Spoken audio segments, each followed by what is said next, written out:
The founders should be showing themselves, and people, like, from a growth hack perspective, our CPAs were high 40s, high 30s up until Kevin made these two really just awesome UGC ads. Once we started seeing what was working, then you do growth hack that. And now it's like all content that we're trying to develop is around that true UGC style, showcasing the features, but then really highlighting the benefits. Social proof is the name of the game. Like I said, there's a deep yearning for trust and transparency and authenticity, and people can tell right away when that's not coming through. And so, to anyone going out and do this, don't be afraid to get on camera. Don't be afraid to just ask your friends to tell their actual opinion. We're seeing what people can do on TikTok now.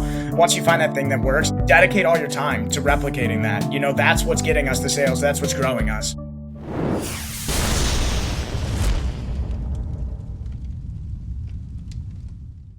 Hello and welcome to DTC Podcast. I'm Eric Dyck. Today we're chatting with Ben Feys and Kevin Niehoff, co-founders of early-stage buzz brand Pretty Boy.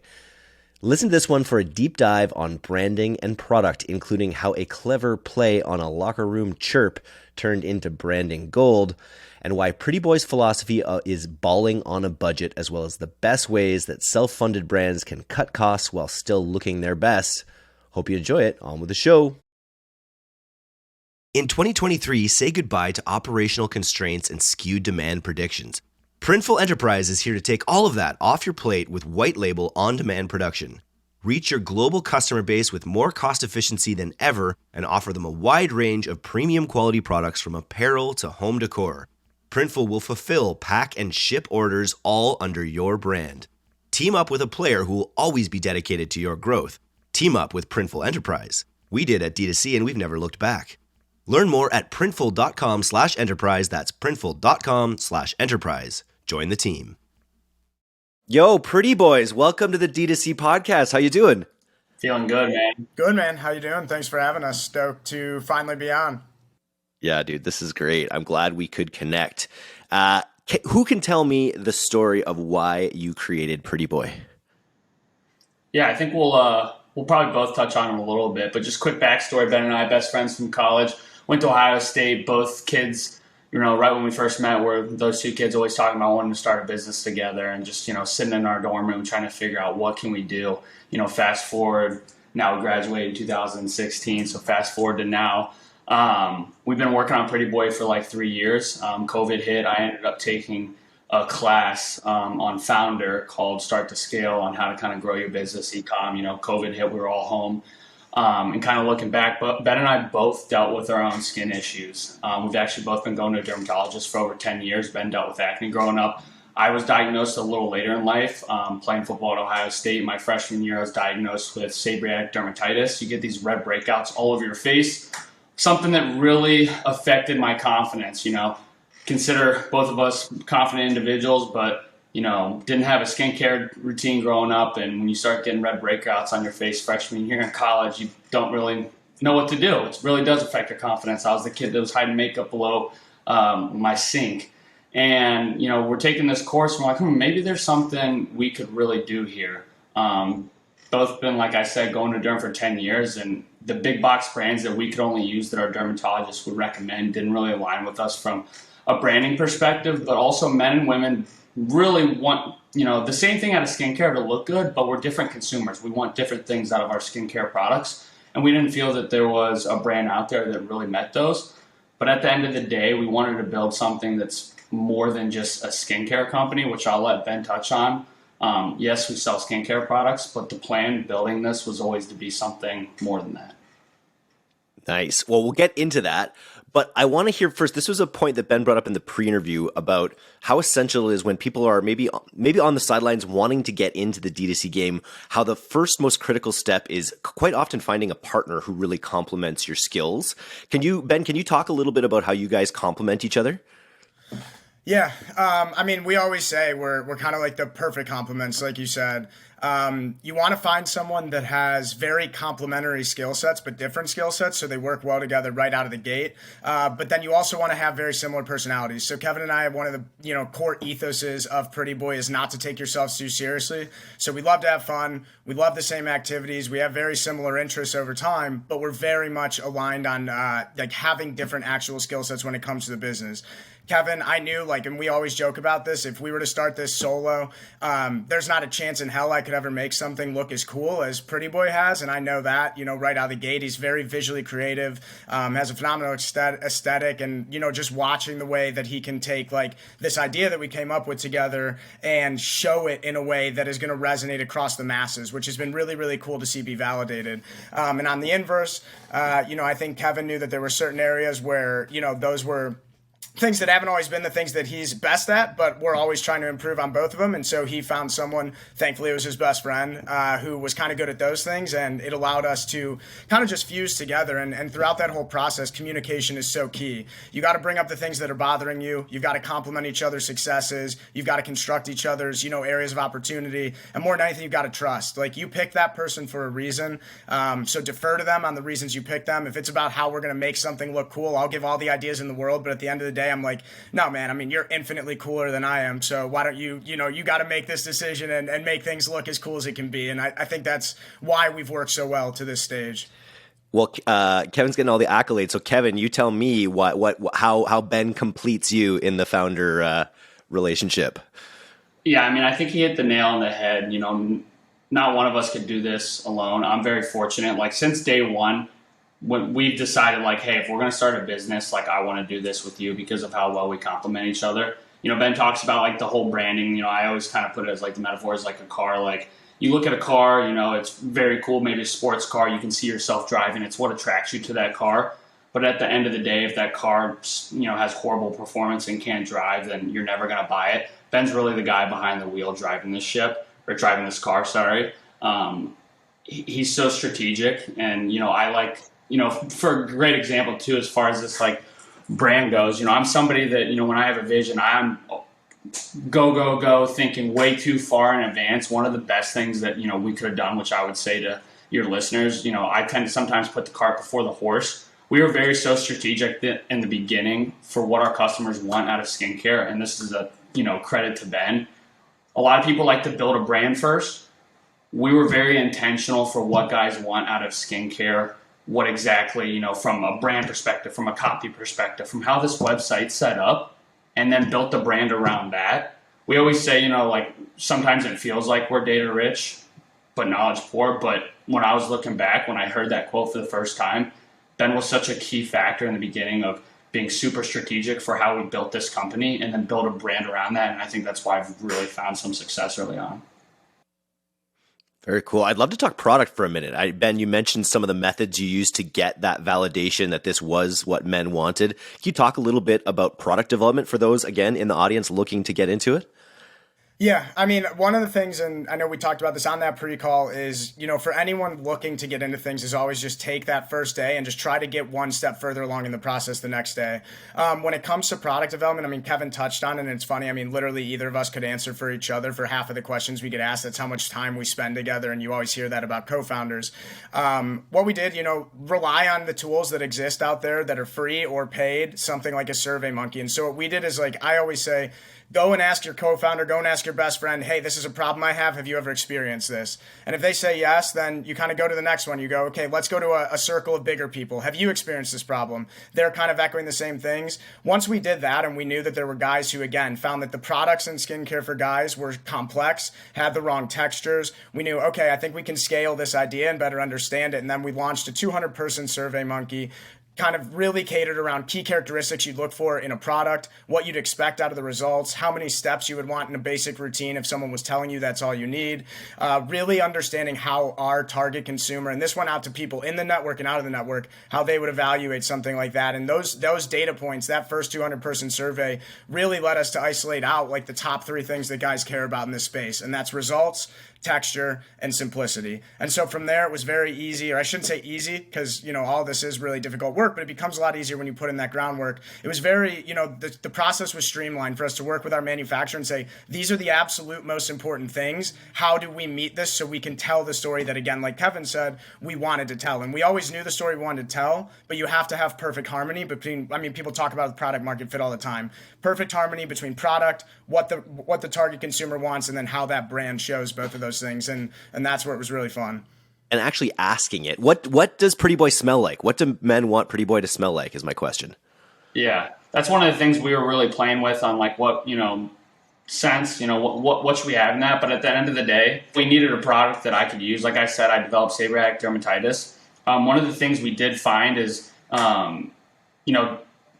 I needed a product, one, I could use, which is from like a sensitivity perspective. If you do have a scent, you really increase the risk of causing sensitivity. We wanted to be a product that as many men could use as possible. Not every brand will say this either, not every product will work with everyone's skin. That's just a fact. Everyone has different skin, but we wanted to try to reach as many men as possible. And so taking a scent out, is something that, we were passionate about. That's how we got the seal of acceptance. So it is scent-free. It's safe for sensitive skin. And we did find just throughout data talking to people that 70% of Americans do actually classify themselves as having sensitive skin. So scent was kind of off the table from the very beginning.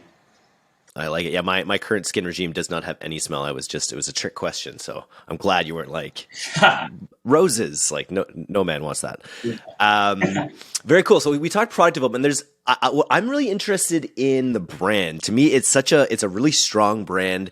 The thing that I first noticed about it is, the domain, which is Yo Pretty Boy, which is not just an evocative term. It's literally an interjection. So it's like literally like, it's like grabbing you, it's reaching out and grabbing your attention, which is a really valuable thing for a brand to do.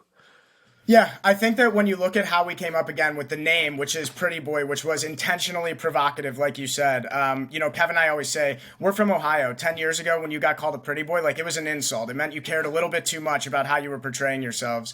And we wanted to use that for kind of the fuel for how we would change the way that men view this whole industry and how other people view guys who take care of themselves. It's 2022. Everyone wants to look good, feel good, etc.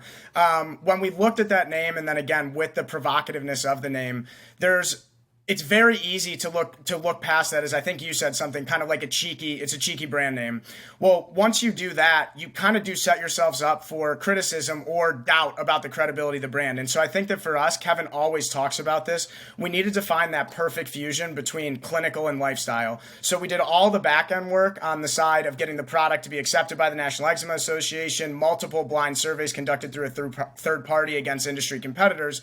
But then on the brand side, it was so important for us to make it very clear that although we wanted to be inflammatory and draw your eyes in immediately, be alive and engaging right off of the bat, that we also had to show it in a way that reflected people's lifestyle. And I think that if there's one thing about our brand that we would always want people to take away from it, it's that it's supposed to reflect the customer more than anything. It's not just our dream brand. Obviously, we're living out our dream by creating it, but it's actually meant to be an embodiment of characteristics. Pretty Boy is not a definition of any demographic. It's not a definition of masculinity or anything like that. Pretty Boy is a combination of various different characteristics that allow for our customer base, hopefully, to not only see themselves in it, have the emotional tie to a problem they face, an emotional challenge they face, something hard they're going through in adversity, but then to also make them kind of have that motivation to lead that more aspirational, inspirational lifestyle. And so our goal is to be a resource for guys that when they engage with the brand, they very clearly see a path forward for whatever they're dealing with. Even the most confident man in the world, like Kevin said, we're both confident individuals, but there's times where that self-confidence does kind of creep down and the self-doubt creeps up. And that's where we really wanted to show the brand through, again, that extremely credible clinical brand, show that lifestyle in a fun, cheeky, provocative way, but then really bring it all together by highlighting our customers and showing them all over the place and making sure that we reflect them in each and every day, because that's what we look for as a brand. And those are the brands that we've latched onto in the past, and those are the times where even if we loved a product, maybe didn't come back for another purchase because the brand just wasn't us. Kevin, what would you add about brand? I just love the logo. You told me a little bit about the story about the logo, but again, it walks that line of like fun and stylish. Yeah, I mean, a couple things. Like one, we talk about always utilizing your resource. We struggled trying to find the right logo. We went through a bunch of different designers. Like Ben, I think, mentioned Upwork, which is a great resource to kind of find designers. We actually, diving through our network, one of our close friends' sister was an actual designer who went to school in New York. Don't be afraid to reach out. Just for people listening to, everyone in this entrepreneurial world is actually so willing to help. If they don't have the answer, they might know someone. We got connected to a designer who really hit the nail on the head. Like I said, we're trying to be this, Nike of skincare. You don't think of Nike as just shoes, this inspirational, aspirational brand, but we wanted to have fun with it, and the logo really needs to reflect that. So why you might go to our site with this high quality, footage that has this inspirational, aspirational feel. We wanted the logo to also portray that funness with the curves. This is skincare, guys, we want them to be relaxed when they see the brand.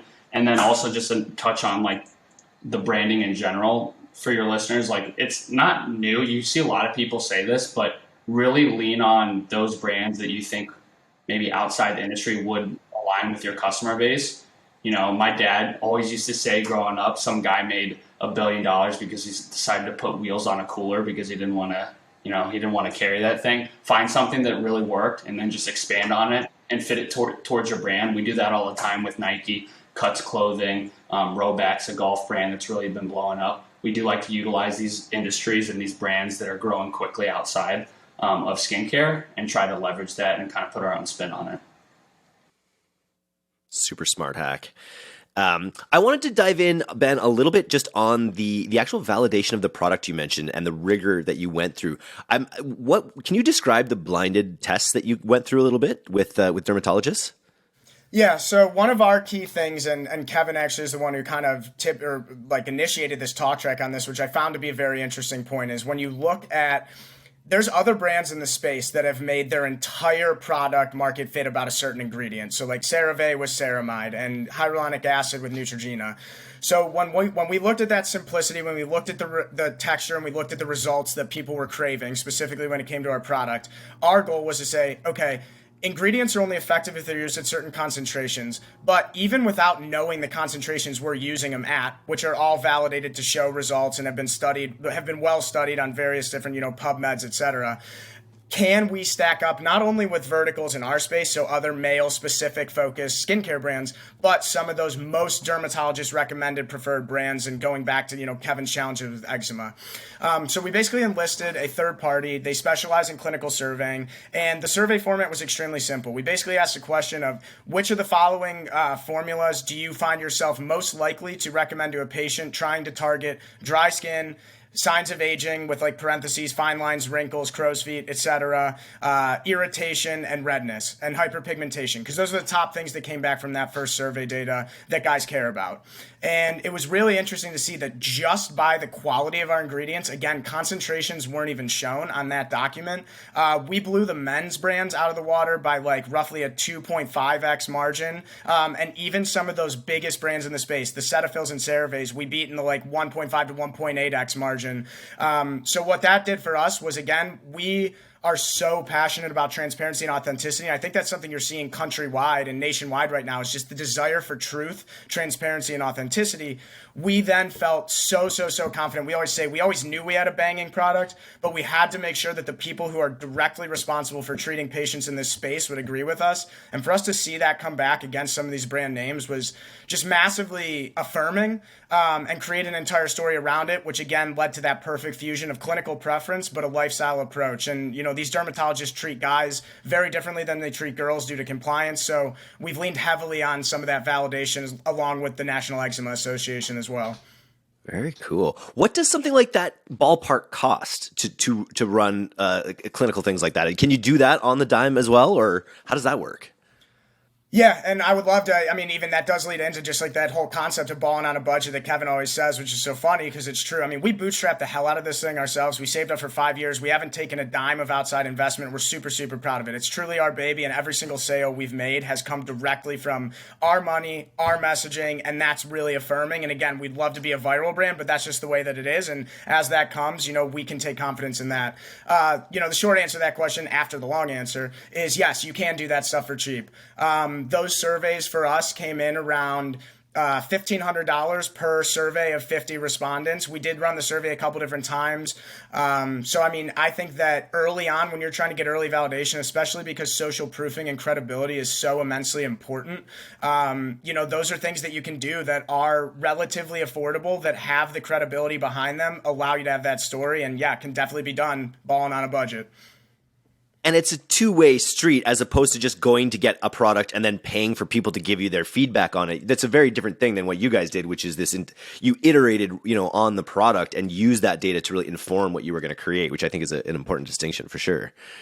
Can you guys talk a little bit about so we've talked about validation of the product, But can we talk a little bit about the growth? Like, what have been the biggest growth hits and external validations, whether it comes to with sales, people endorsing you or anything like that?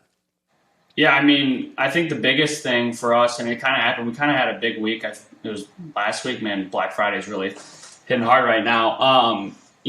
Obviously, we always reach out to your network, but I think some of the key factors for us is that we're doing this the right way. Like Ben said, there are people that have funding and some people are getting viral. At the end of the day, we do got to be more patient. This is, you're in it for a long haul. You shouldn't get into starting a business if you're overnight success. That doesn't always happen. But last week, I think some of the big validation points were launching on Revolve Beauty. They're a massive e-com site. They're very particular about the brands that they allow. They have a lot of quality women brands on there, and to be one of the few male-focused brands that get accepted on there, especially being a new company, was a huge validation for us to kind of showcase that, hey, we're going about this the right way. On top of that, too, you see like PR is like obviously pretty big. Everyone knows you can pay for PR, but we organically got shout out on GQ. That was a huge factor, I think, for us that, hey, people are starting to take notice that, this self-funded brand by two kids from Ohio really did their due diligence, really are building a brand that men are actually taking a liking to and actually are wanting to use. And if I could bounce off that, Eric, just to add on to that, with the growth hacking, because he put it so well, but also one thing we've learned, and Kevin's really good at doing this. I mean, one, if you just look at him, it makes a little bit more sense anyways, but like the founders should be showing themselves, and people, like from a growth hack perspective, our CPAs were, in the high 40s, high 30s, up until Kevin made these two really just awesome UGC ads. And it's just him. He doesn't even say he's the founder of the company, but it's just him talking about the product and showing some of his eczema and showing the impacts it has. And so from a growth perspective, I mean, it's crazy. We were in the 30-40% month over month growth while we were still figuring everything out. And God, did it take a while for us to figure this stuff out. But once we started seeing what was working, then you do growth hack that. And now it's like all content that we're trying to develop is around that true UGC style, showcasing the benefits or showcasing the features, but then really highlighting the benefits, the confidence, the impact to you being able to go about your day. And so, these past 2 months, we've been growing at, it was 69% 2 months ago, 70% last month. We're really starting to find our stride. Those CPAs are going down. And that's what it really comes down to is you got to just test. We were very fortunate enough to get some high profile people, both in the athlete space and in the clinical dermatology space, talking about our product early. And so obviously social proof is the name of the game. Like I said, there's a deep yearning for trust and transparency and authenticity, and people can like tell right away when that's not coming through. And so, I mean, to anyone going out and do this, like, don't be afraid to get on camera. Don't be afraid to just ask your friends to tell their actual opinion of what they're doing. I mean, people love that stuff. And you're wearing a TikTok hat. Like, I mean, we're seeing what people can do on TikTok now. And so that, I think, has been kind of our growth hack, is just finding that thing that works. And I know it sounds about as obvious as possible. Once you find that thing that works, dedicate all your time to replicating that. That's what's getting us the sales. That's what's growing us. Normally here, you'll hear my announcer voice telling you about one of our partners' great e-commerce SaaS businesses. But today I get to tell you about my thing and invite you to C-Suite Mastermind, Las Vegas, March 23rd and 24th.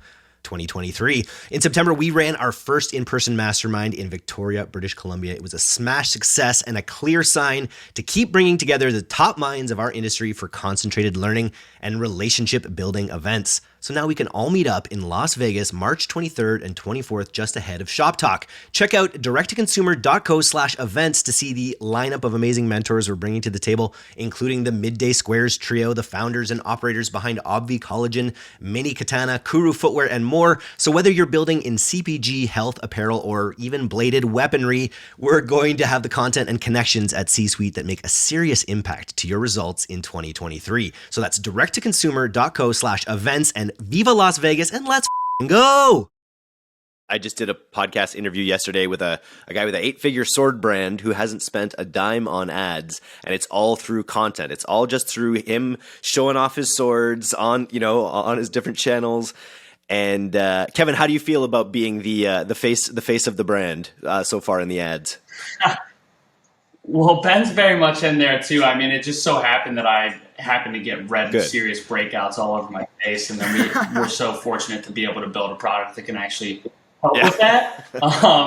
But yeah, I mean, it's really been fun. I mean, Ben nailed it. Like, I mean, UGC, don't be afraid to get on the camera. You've seen this shift, and I'd love your opinion, Eric. We're starting to see this shift, especially with influencer marketing, where now, I mean, influencer marketing has grown so much. Influencers cost so much money, and especially for a new brand, when you count pennies and dimes, right? You can't just test on an influencer and hope you hit.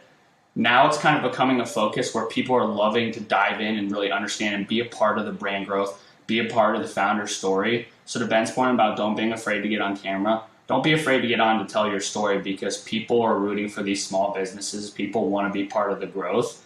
And, we're kind of seeing that trend in the industry where people are latching on more to brands versus influencers getting paid to talk about why they want to, why you should buy this product.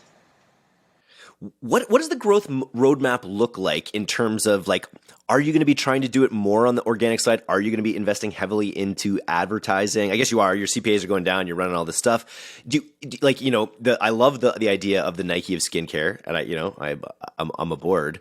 What's going to get you there? What's going to be the big thing that gets you there, do you think? Is it just more of the same high quality stuff with more budget? We may have two different answers on this. I'll give mine. I do think that right now, just because of where we've gotten to and how we got there, right now, one of our biggest important things is really optimizing all of our sales channel delivery through marketing, through the various marketing channels.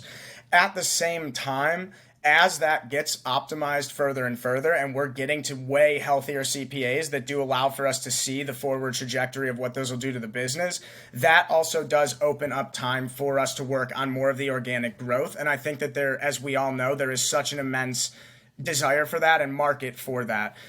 Some of the things that have helped us get there is, as we continue to have more and more operating income, it allows us to take on more partners that can help us do tasks. Something we haven't really talked about yet is that it really is just Kevin and I behind this thing, so there's no one else really involved. As soon as we can free up more of our time from day-to-day management, so this month was the first month we've actually worked with an agency. That has freed up a massive amount of time, and those CPAs are coming down. So then that allows us to really, we want to work on that organic growth, even stuff like being in front of the customer. We do, pop-ups in the Venice, California area, like flea markets. We've done various of those at different fitness studios, stuff like that. It allows for the organic one-to-one customer relationship that, again, is what creates a truly lifelong customer who feels engaged and part of the brand and feels part of the growth.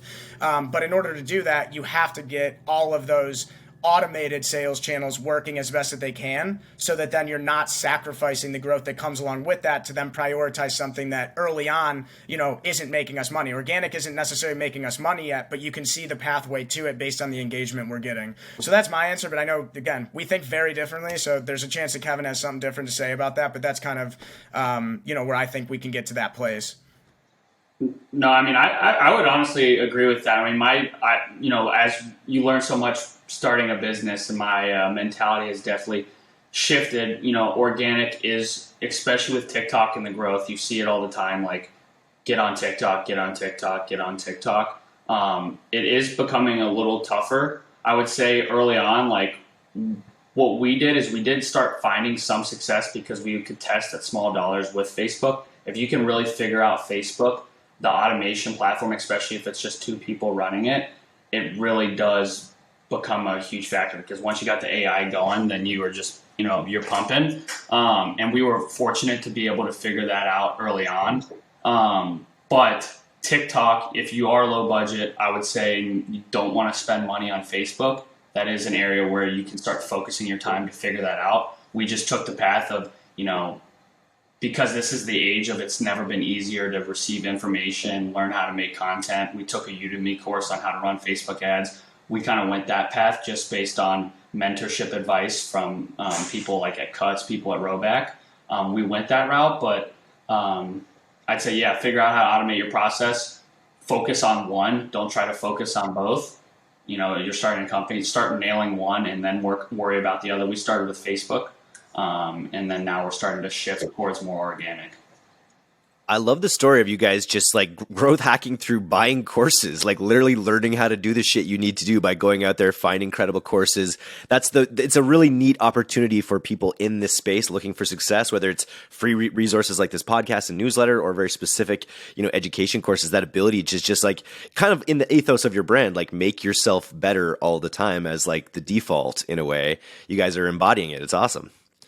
I mean, we always say we want to go into every conversation, every room as the dumbest person in the room, because chances are we are going to get better. And the fact we've gotten this far has been through that hard work. But again, if there's a gap we have, go find a course. If there's a gap we have, go find an influencer marketing specialist, an agency specialist. And early on, again, to your listeners who are considering doing something like this, just rely the heck out of the people that are in your network and ask them for advice and tips. And each day, again, like you said, get a little bit better, figure out a little bit more. And, to end up that whole kind of organic conversation is for anyone that is considering this, anything that does well on organic, chances are it will do well on a paid ad. So you can figure out a bunch of stuff, even in the R&D phase, even before you're a company, of what's going to work.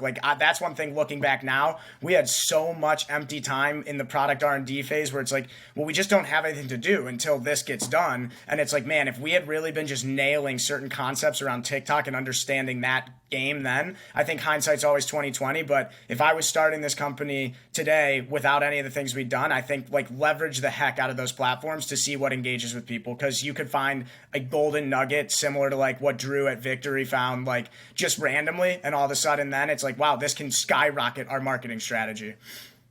Totally. YouTube Shorts is also the new one. That's actually this guy that I was interviewing with the sword company. I think the opportunity that exists right now on YouTube Shorts specifically is just it's astronomical as well. And they're just about to now, and everyone's competing to even start monetizing. That's the crazy thing about this company. He's got this many impressions through content. He's making a good amount of revenue just from ad revenue on top of the sword sale. So anyway, that podcast will come out soon. I wanted to ask, because I think you guys have a real potential to be one of those buzzy brands, right? When it comes to your design, when it comes to how much thought you put into the product, you have that opportunity. You already are, right? From being listed on Revolve and being featured on GQ. How are you, I guess you guys are going to just keep doing what you're doing. I hope you keep getting those things, but are you thinking of ways that you can optimize to really stay a top of mind, buzzy brand? Yeah. I mean, I think that's something and especially as a founder, that's something you always have to be thinking of. I feel like even from 2 years ago, the age of social media has changed so much. Now it's weekly and almost daily. It seems like different trends are happening. That's something you always have to, be aware of. As far as new things we're trying to do, I mean, that's stuff that Ben and I are talking about every day. We're always scouring the web, scouring TikTok, scouring, what's going on in the world. You really do have to stay up to date so then you can kind of monetize that trend. As far as if what we have going on right now, I would say top of mind is Black Friday, Cyber Monday, because that's coming out next week. I'm not quite sure when this will be airing, but we got that as top of mind. But I think with our approach is just be different, stand out, be different. We got into skincare to do things differently, and we want that to kind of be how we approach everything from marketing, from copy, from product development. Just be different, stand out. Build that brand the way, you'd want it to be. And Eric, I do think to that point is so much of that now you hear this word, especially God, when the NFT phase was going absolutely insane. It's every Discord, it's about a community, but there is a lot of truth to that. And another reason why, again, with us not coming in with a ton of funding where we immediately were really beholden to certain revenue and growth metrics, I think a big part for us is growing that community. And so to Kevin's point, being different, it's when was the last time at an early stage that a brand was really getting out in the community and throwing events? So those are things we want to do, is get out there and do events, not only around health and wellness, around things like mental health, another key component of why we want to do this. I mean, both of us have struggled immensely with the mental challenges that go into starting a business and all the adversity that comes along with that. Also doing things with other founders. I mean, this is why when we found your community, I mean, it was that so far, one of the biggest growth hacks was finding DTC Podcast. That has been immensely helpful to us. And so I think when you look at staying a buzzy brand, how buzzy can skincare really be unless you're, Kylie Jenner's brand or a Summer Fridays thing. It's there, especially with guys, this is so new to them. So it's the way you stay buzzy is by, we always say, being more than a product. We distribute skincare products. We sell confidence and an aspirational lifestyle and a healthier overall lifestyle. And so doing things that engage with those people, partnering with unique people in different spaces across that health and wellness spectrum, I think can really do some fun things for us and really get people engaged. And if any of your listeners have any great guerrilla marketing or guerrilla buzzy, tactics, we always love to hear from people. Like we said, we are so open to hearing anyone's ideas for how we can do this thing better. And that's why I love, you mentioned this podcast being a community, and I love that because every time I talk to new people, they're like, oh yeah, I listened to that podcast, and then I reached out to that person and I talked to them about it, right? Like it's because you mentioned it is this like rising tide raises all boats kind of community. People are really open to sharing and helping each other grow, which is just like the best part about this whole space, I feel like. Without a doubt. And we've done that multiple times. Nice. So how are your plans for Black Friday, Cyber Monday? Are you guys focusing on discounts? Are you focusing on bundles? What's your sort of strategy going into the biggest holiday of the year? It's definitely been heavy on churning inventory. So we like to not be a discount heavy brand, but obviously people do expect that around this time. And what we've seen with our recurring customer rate, which, continues to increase month over month, by, an incremental margin, is that once people have the product in their hand, it all makes sense. I mean, we were just at a community event this week where like our sales pitch was, especially when there's a couple, a guy and a girl, is like put the texture on the guy, have him rub it into his hand or his face, hand the girl the ingredient list, and then let them talk to each other about it. So if we can get the product into people's hands, even though we're not supposed to be or don't want to be like a very discount heavy product, that's our biggest thing. So we're obviously running the standard campaigns that, you're very well familiar with and a lot of your users are, but you hit them with an early special, you hit Black Friday, we're doing something very cool for Small Business Saturday. If you drop your email into our list before Saturday, we're going to be doing something fun for that I think a lot of people will like, and that's to reward the community and thank them for getting us to this point. Then going into the kind of Cyber Monday tactics, one big thing for us is like, as we've been saying, it's stocking stuffer season. And so Pretty Boy makes a phenomenal stocking stuffer gift, and that's going to be one thing that we're really pushing. A lot of it, though, is tied to getting that inventory out, lowering those CPAs, and getting us to the next phase as we just placed our next order and really preparing for what we anticipate to be a relatively large scale. I mean, with the growth we've been seeing, units per month are going up substantially. And so now we're really starting to optimize our delivery to the customer. And Black Friday paired with an agency and the CPAs that we're seeing, I mean, we're expecting this. It's already our biggest month at this point, and we're expecting this to kind of blow some former months out of the water, again, with the help of other professionals. And it's been really cool to see that happen. That's so cool. I know skincare can be a tough market. I know on paid social to stand out from the crowd, I know it can be a big challenge. So it's really cool you guys have built such a strong base that you're building from now. I'm curious, how did you go about choosing? What were the main factors in how you chose your agency? Yeah, I mean, I think that, and I would love Ben's answer too, because we talked about this for a long time, and I think this is something we went back and forth on, especially from being a self-funded. Agencies, they're not cheap. Right, it's all about trying to find the right time when you want to start working with them and finding the right agency. I think for us, when we'll give them a shout out, their name's Ads That Disrupt. I mean, first off, like we said, Pretty Boy, like a name is everything. I love how direct to the point that they were, especially with the attention span of viewers now. What is it, like 2 seconds? An Ads That Disrupt. I love that name. They're really focused on being very particular to what we want. So like, just our early particular calls set up with them, they were very, did their background on us, did their homework, very catered to what we wanted specifically. Sometimes some of these bigger agencies we've seen, they are very cookie cutter. They were tailoring each kind of delivery for that specific business at the stage that business was at. Which we thought could be a huge value add coming into the months of our first Black Friday, Cyber Monday. So definitely not looking for that cookie cutter formula, being able to tailor that to our needs and the stage we're at as a business. Sounds like it's paying off. You agree, Ben? Yeah, I agree. My biggest criteria when evaluating the agency was, can they make things look as cool as Kevin has and done it quicker? Like, I'm not even kidding. We had a call right before we actually signed with them where I was like, dude, I'm comfortable with this from the business aspect. We can financially afford this. Do you trust everything you've seen for them to be able to bring your vision to life? Because if that can't happen, like, I'm out. And, he gave them that kind of go ahead. And so I think when you look at an agency, and I won't regurgitate too much of what he said, but it is about partnership. And so the people who come in there with the exact same sales pitch, you can tell that they're just going down their checklist and that they view you as a potential churn and burn customer. That is going to immediately be a red flag for us. The fact that they came in with a deep desire to come to the table, find out a structure that would work best for us based on they really understood where our concerns were with the CPAs and delivered their entire model tailored towards specifically impacting that metric.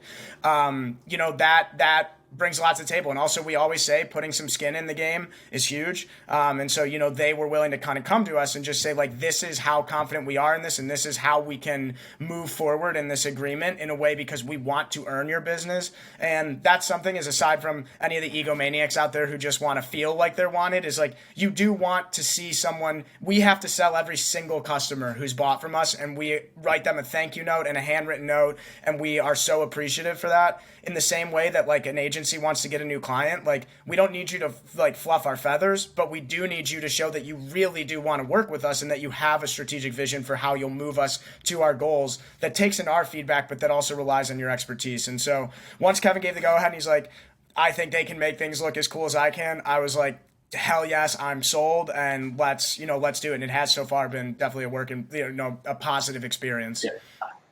That's awesome. I'd say collaboration was one of the biggest words that they use. Like, we talk about partnership, they threw skin in the game, but there's very much people that say, hey, I want the agency to handle everything. They came to us, like, we were very, this is our baby. We've worked on this for 2.5 years, just validating the concept, validating the product. And they told us this, your business, the vision you have, how do we collaborate on each, ad, each copy? We're willing to do that, and that really stuck out with us versus them trying to, act like, which they are the professionals. They work with a lot of different industries, but instead of coming in and saying, like, no, this is how we're going to run it and how we're going to do it, collaboration was very key for us. Very cool. As a last question here, you might both have different answers, but if I were to give you $50,000, and I think I might know the answer, a $50,000 grant, and yet have to use it in 2022 here to see the most growth. Like, maybe you have to use it this week. I don't know.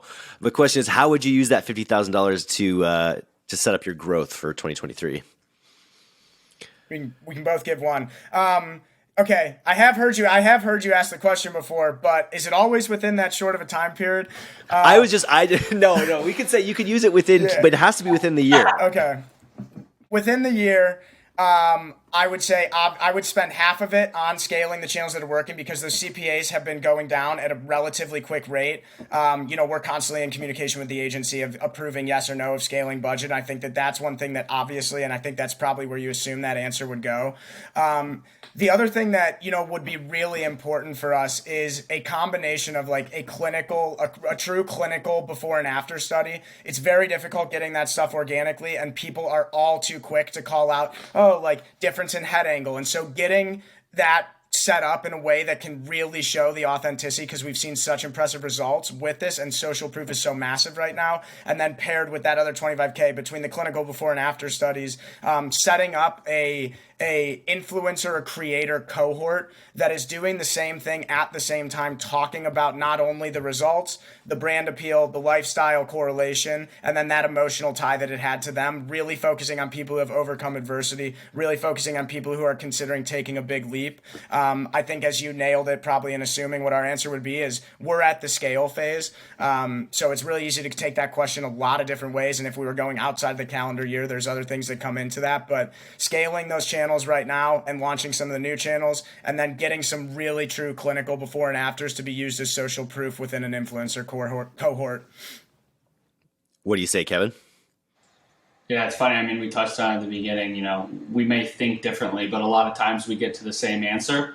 Definitely would be, we figured out Facebook ads. I think let's keep scaling that. We got the AI cranking, throw in half of it there. And then at the end of the day, we're trying to be a new gold standard for skincare. Everyone out there markets, we're the best, we're the best, we're the best. This is a product for your face. You need data to show that. So I would agree 100% with Ben, going out there and continuing to get some of these clinical claims, just to reinsure and provide trust to our customers that what they're putting on their face is the best. I love it. And so I love the athletic theme that you have on the site a little bit right now, with that idea of, like, athletes who, experiencing life, making themselves better, also taking serious notion of their self-care. And I think you mentioned an endorsement you had from a football player, defensive end.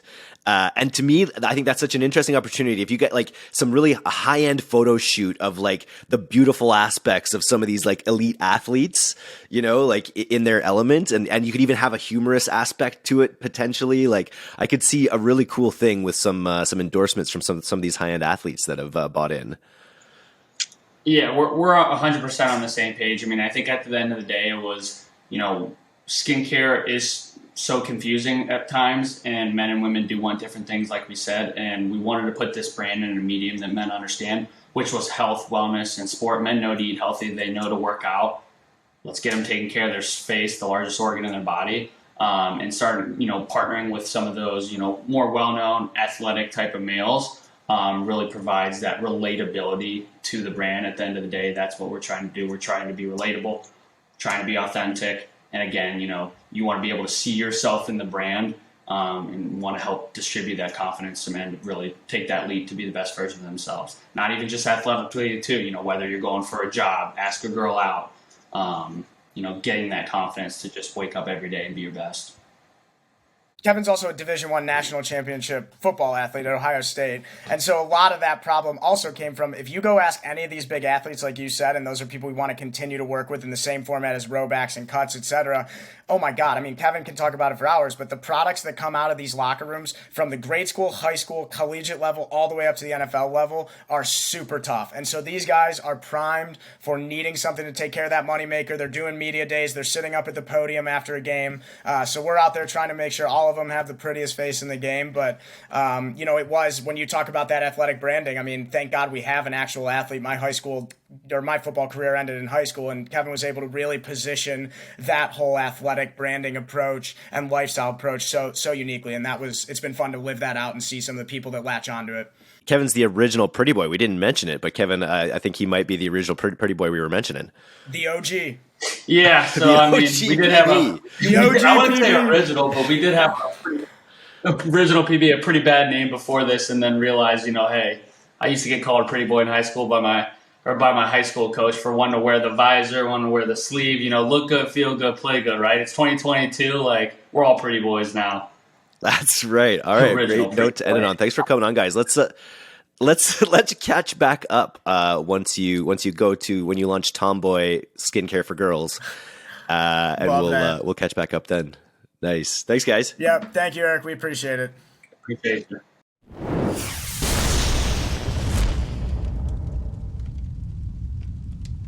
Thanks so much for listening to today's episode. If you're not a subscriber to our newsletter, you can do that right now at direct-to-consumer, all one word, .co.